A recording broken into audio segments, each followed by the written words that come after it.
Almost there.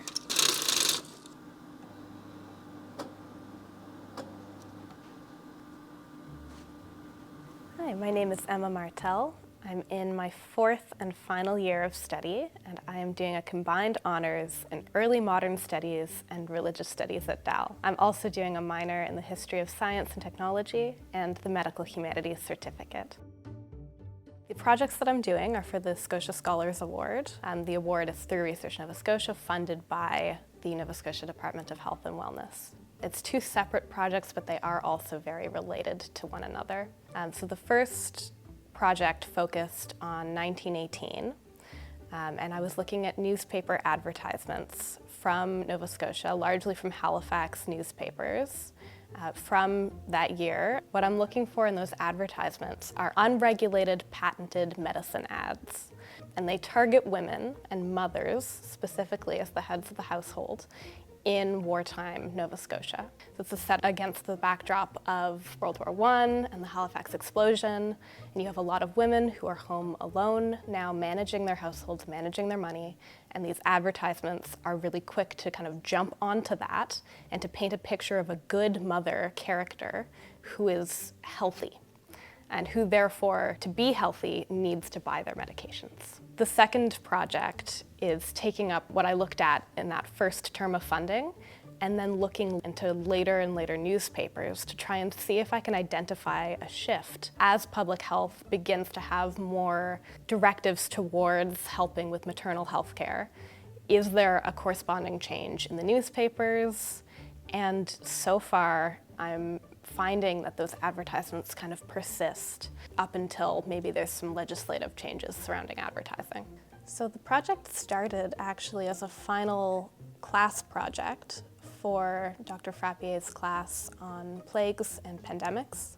I had submitted the idea of what I was going to research for the class to her and was encouraged to apply to the Scotia Scholars Award.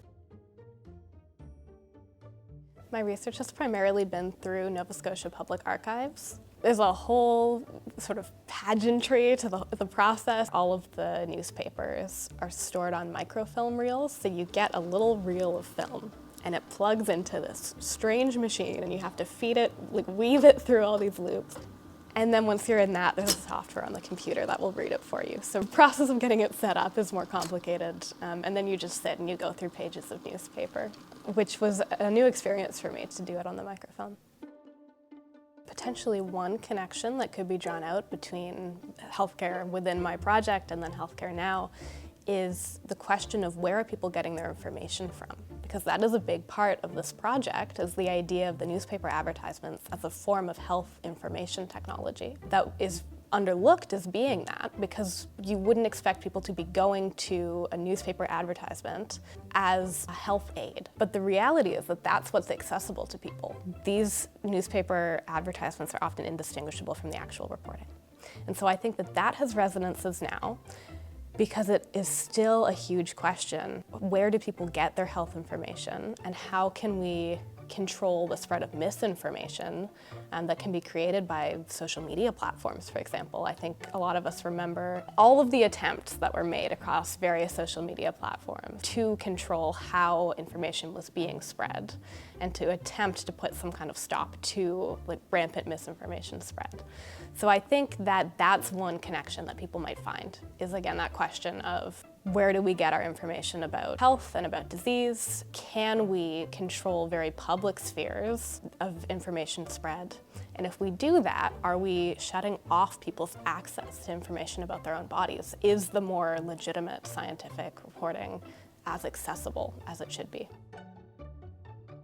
The experience of being a Scotia Scholar has been really cool to get to do it here at King's, because there has been such incredible faculty support. I've mentioned Dr. Frappier, and Dr. McHewitt has also been really wonderful, really instrumental in helping move the project along. And having that support there has meant everything. As a student who's doing this type of research for the first time, this is all really new to me, so knowing that there are people I can go to talk to about it has been really important.